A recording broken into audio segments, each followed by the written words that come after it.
And welcome back to Philip as well. Labour have said they're not going to be able to cut the number of people coming into the UK on small boats. Well, they've basically refused to answer questions because, frankly speaking, they don't want to. Because if they did want to, I could give them some really good ideas. I know. How about you stop putting these people in hotels?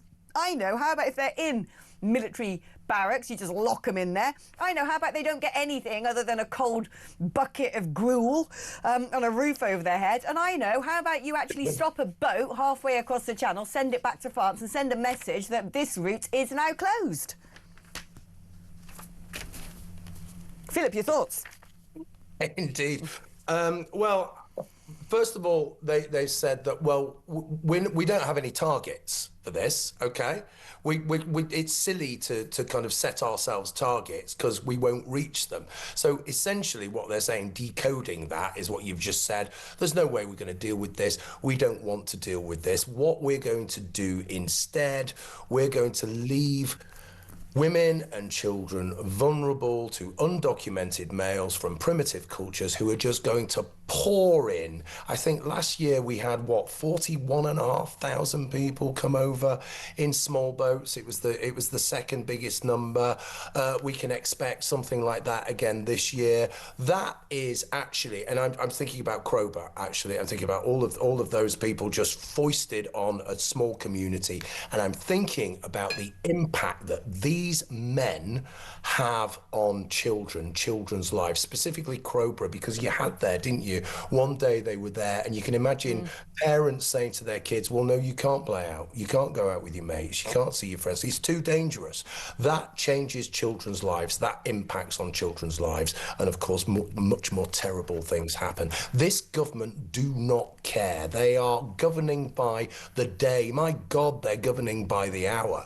And if we were talking about our diminished stature in the world, other people are seeing this. Superpowers are seeing our complete inability to police our own borders and laughing at us, Alex. That's what they're doing.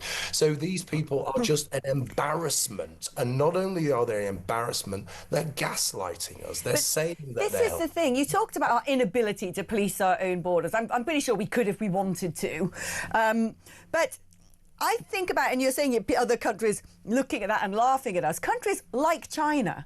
So Keir Starmer's gone over there and said to China, oh, these engine parts that are being made in China that go into these vessels that are then crossing the channel, can you stop that, please? I'm sorry, but actually, most of these dinghies now are not being bought from, like, Decathlon. They're custom made in China. They're getting bigger and bigger and bigger to fit more and more and more people on those boats. They're custom made in China and then shipped over to Europe where the criminal gangs use them.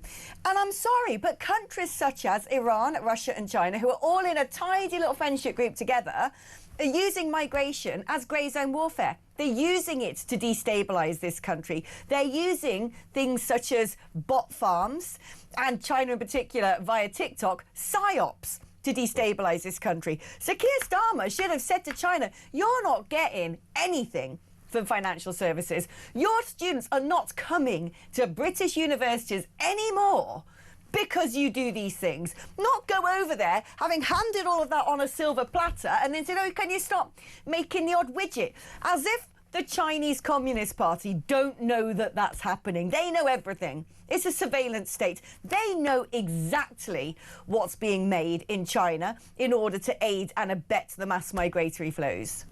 Yeah, I mean, this is welcome to the 21st century now, isn't it? We're far enough into it. You know, when you talk about the 20th century, it didn't really start until the First World War. Before then, it was a hangover from the 19th century.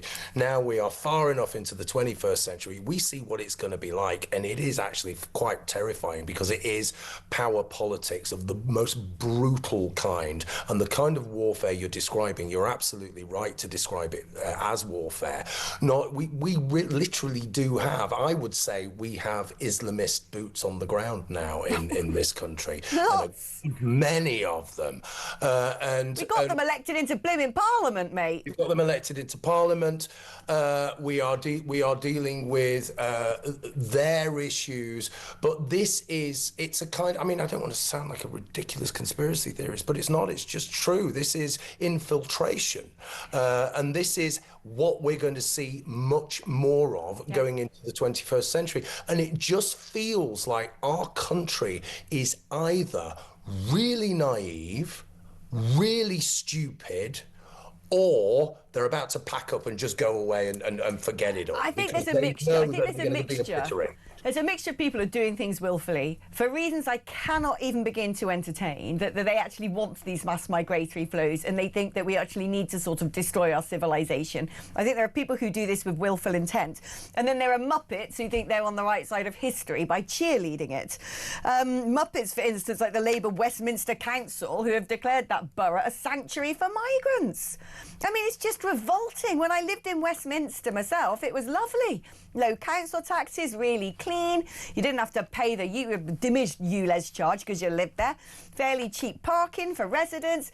It was actually, if you live in sort of the political part of Westminster, the SW1 bit, it's almost like living in actual Britain, for crying out loud. And ever since the Labour Party took over control of that council, they have done everything to tear it all apart. They're the ones who have sort of, agreed to having Ramadan lights up Regent Street at the same time as Easter. They removed any indications of Easter from the council office windows. And now they're saying, oh, yeah, brilliant. Come one, come all. They want the city, because Westminster is a city, to be a sanctuary for migrants, to give free access to health service, boosting migrants in taxpayer-funded houses. And the council leader, Adam Hugg, used an expression that I absolutely despise, which he said, our city is shaped by its diversity.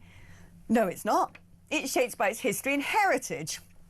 Yeah, with 45% of our residents coming from global majority background. I hate that phrase. I think it is racist towards anyone who's non-white, because it's a bit like saying you can all be lumped together as the same human being. But it's also, there's something menacing about that term. It's a bit like saying, oh, well, white people only make up 8% of the entire world's population.